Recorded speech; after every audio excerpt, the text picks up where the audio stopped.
girl Zena, and I'm back with the story time for y'all.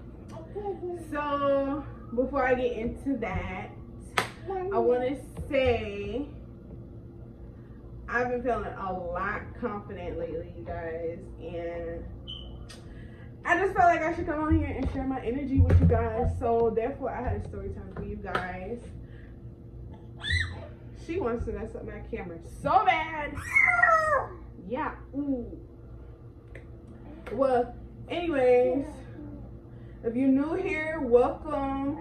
Subscribe. Don't leave too quick without sharing some love, showing some love. You know, sharing it with a friend, mentioning it, whatever you want to do. Production is all over. Okay, okay, we'll go get your Play-Doh. Okay, so I won't say it's gonna be a long story time, but it's gonna be a real story time. So no. So anyway, I'm gonna just jump right into it because production wants to tear down the camera. All right, so basically this took place a while ago. I'd probably say like a while ago. I don't even know. But anyway, my son was small. He was about like 2 or 3, and my husband and my daughter had just my daughter went to school, my husband went to work, and me and my son was home because he was the baby of the bunch. I only had 2 kids at the time, and he came down with the flu. So he couldn't go to daycare, and I couldn't go to work, so I had to stay off a few days with him. And I was also pregnant with my son at the time. My second son at the time. Stop. But while me and him were laying down, we were laying on like the sofa in the front room area, not in the bedrooms or anything. And I had just finished, I think I was cleaning up or something, just finished cleaning up or something, and I went to lay down with my son or check on him or something on it, so I forgot how it went, whatever. I went to lay down with him, no, not with him, I put him in his own corner of the couch, you know, made him comfy, gave him his medicine, all that stuff, and then I laid on the other couch, like it was like a straight couch like this, and he was laying on like the other part of the sectional because he had the flu and I didn't have the flu, but I was just, you know. And as soon as I go to like lay down, I was facing the wall, so my back is like this way and I'm like facing the wall. And then like I don't know how you like you can see the sunlight coming from underneath the door, like when someone is opening the door or something, like the sunlight like comes and the reflection is like on the wall or whatever. And I had no lights on in the apartment at the time, so I seen the reflection, so I'm thinking, well, maybe my husband came home early and he forgot. So yeah, in the middle of me about to close my eyes, I seen the light come from under the door, and I'm like, well, maybe my husband left his key and to the front door and had to use the back door or something. So me not using my brain at the time, like, oh, it could be a serial killer or something. I was using my brain. So I get up and I slowly walk in the hallway, slowly. And I'm like looking at the light, and it's coming from my kids' room. They had a back door in their room, and that door was open, and my kids didn't sleep in that room at all. They always slept with us because they were small and they were scared to sleep by themselves. They didn't want to adjust. So I'm like, there's no way. We have blinds in that room. There's no bright sun in that room. There's no light on or nothing. Everyone's gone. It's just me and him.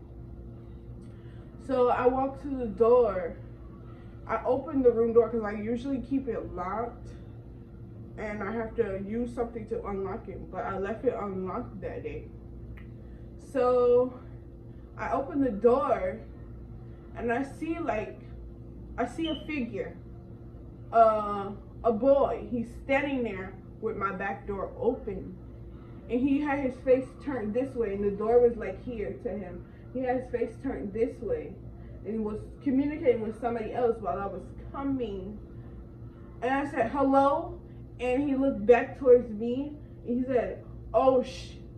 And took off running. And I'm confused. Like, what the? What? And so I went out the door trying to see which way they went. And then I tried to run back towards the front door to see which direction they are going. But I guess I ran too slow or whatever. They disappeared out of nowhere. But I don't know how many of them it was. But he was telling them to come on. He was telling them to come on while he was holding the door open. He got the door open. And I called my husband. And I'm like, babe, somebody just tried to get in our house or whatever. We had video games and all that kind of stuff in that room. We had flat screen TVs, PlayStation 3s,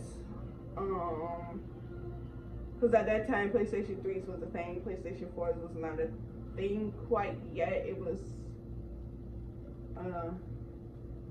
well, they both was a thing, but yeah, all those things was in that room, and more expensive stuff was in that room. Because we basically just used that room to keep the kids' toys and other storages and whatever. So I'm like, babe, somebody just tried to break in our house. And he's like, what? Are you serious? Hang up and call the police. Hang up and call the police right now. Hang up and call the police. And I'm nervous as heck. Like, you want me to call the police? Not like I wanted or something, but I'm like, I've never called the police before. And so I hang up with him. I hesitate, playing around in my mind, like, oh, should I call them? Should I wait for my husband to get here? So eventually I called them. The operator answered. She was asking me questions. What color shirt he had on, pants, what did he look like? I went to describing him, and I would say I was on the phone with the operator for a while. I kept having to repeat myself the same situation, what was going on. And she was like, okay, we have an officer on their way out to you. They just finished patrolling the area, but they're about to swing back around and come to your location. And so when the officer got there, he brought out his notepad and he was like asking me questions. And then I seen, I seen big black SUVs for polices. It wasn't just police. I know it was helicopters up in the air. They had dogs on feet. So it was crazy. It had, and I don't know, I think it was just police. I don't know, but it was black trucks and everything. And they was giving orders, go this way, go that way. Everybody stay in your apartments, all that kind of stuff. It was insane.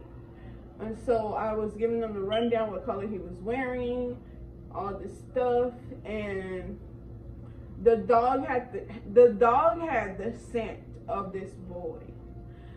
So by the time the dog tried to turn the same corner that the boy went, there was so many people outside, the dog lost daggone scent. The officers was yelling at people to stay in that house. The dog is on a scent. You are messing up the scent. They still would not listen. They want to walk down sidewalks to be nosy and all this kind of stuff. And I'm staying in the house because they're like, you're going to mess up the dog's scent or whatever. And then, the officer, the sergeant came back and was like, we have, the investigators coming, they're gonna fingerprint the house, and they're just gonna see how many fingerprints or DNA they could find. So they went to putting the black stuff on the door to do the fingerprint. They went and got that little brush and was brushing the doorknob, the doors, inside and out. And remind you, when I did go out the door, I closed my back door back, and I was not supposed to touch that door. But at this time, I was not thinking. I didn't know how this whole thing went. You're supposed to leave it and don't touch it. I didn't know that, so I touched the door.